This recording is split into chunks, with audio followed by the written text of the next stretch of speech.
बीते शुक्रवार यानी जुम्मे के दिन उत्तर प्रदेश के कई राज्य हिंसा और प्रदर्शन की आग में जलते हुए नजर आए, जहां पर कानपुर के साथ साथ लखनऊ, प्रयागराज, सहारनपुर, मुरादाबाद, देवबंद समेत कई जिलों में उपद्रव, हिंसा, नारेबाजी, प्रदर्शन, तोड़फोड़ और पत्थरबाजी के मामले सामने आए।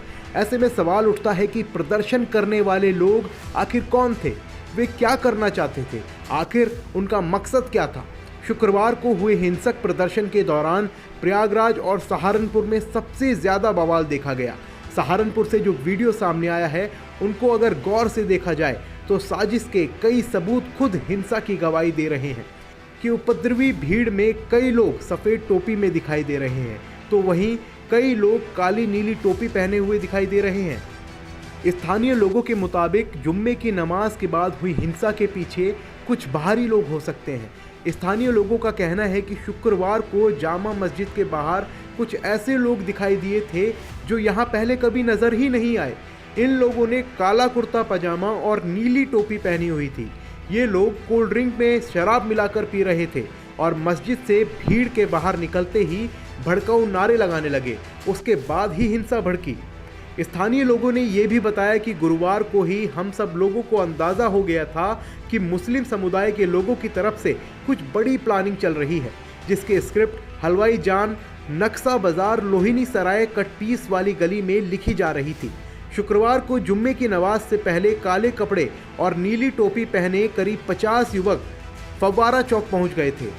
यहां इन लोगों ने कोल्ड ड्रिंक में शराब मिलाकर पी। जैसे ही नमाजी मस्जिद से बाहर आए, इन युवकों ने नारे तकबीर, अल्लाहू अकबर के नारे लगाना शुरू कर दिए। इसके बाद अन्य युवक भी इनके साथ मिल गए और फिर देखते ही देखते सैकड़ों की संख्या में हज़ारों लोग इकट्ठा हो गए और हज़ारों की भीड़ ने बखेड़ा खड़ा कर दिया। आपको बताते हैं सहारनपुर हिंसा की स्क्रिप्ट कब और कैसे लिखी गई। प्रत्यक्षदर्शियों के मुताबिक सहारनपुर की जामा मस्जिद में शुक्रवार दोपहर 12 बजे से ही भीड़ जुटने लगी थी। पुलिस को प्रदर्शन की भनक लगी तो पुलिस फोर्स तैनात कर दी गई। मस्जिद के अंदर लोग नुपुर शर्मा की गिरफ्तारी की बात कर रहे थे। नमाज खत्म होते ही प्रदर्शन शुरू हो गया। नुपुर शर्मा मुर्दाबाद, नुपुर को फांसी दो जैसे नारे लगने लगे। पुलिस ने समझाना शुरू किया, लेकिन बात नहीं बनी और बिगड़ती चली गई। खैर, मामले में सहारनपुर के एसएसपी आकाश तोमर का कहना है कि काले कपड़े और नीली टोपी वालों की जांच की जा रही है। ये युवा कहां से आए थे और उनकी मंशा क्या थी, इसके बारे में भी जांच की जा रही है। फ्राइडे है, जुमे की नमाज थी। पूर्व में ही हम लोगों द्वारा सभी धर्मगुरुओं से, पब्लिक के लोगों से वार्तालाप कर लिया गया था। शांति व्यवस्था बनाने की अपील की गई थी। पुलिस एवं मजिस्ट्रेट की सेक्टर वाइज ड्यूटी वहाँ पर लगाई गई थी। मेयर डीएम साहब स्वयं देवबंद में थे, आईजी और कमिश्नर साहब शहर में थे। तो इसका पूरा हम लोगों का जनता के साथ समन्वय अच्छा से स्थापित था। उसके बाद भी कुछ लोगों ने विदाउट परमिशन जुलूस निकालने की कोशिश करी।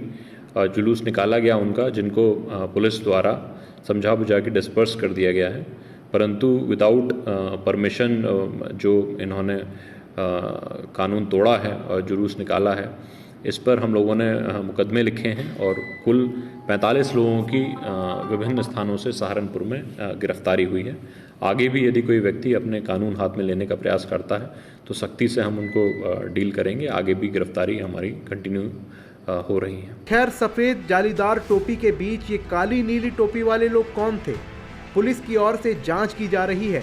वहीं सीएम योगी की ओर से प्रदर्शनकारियों से सख्ती से निपटने के आदेश दिए गए हैं। बहरहाल यूपी पुलिस बुलडोजर बाबा के साथ मिलकर लोगों की धरपकड़ में लगी हुई है। अब देखना दिलचस्प होगा कि पकड़े गए उपद्रवी कौन कौन सा राज उगलते हैं। ब्यूरो रिपोर्ट, जनहित टाइम्स।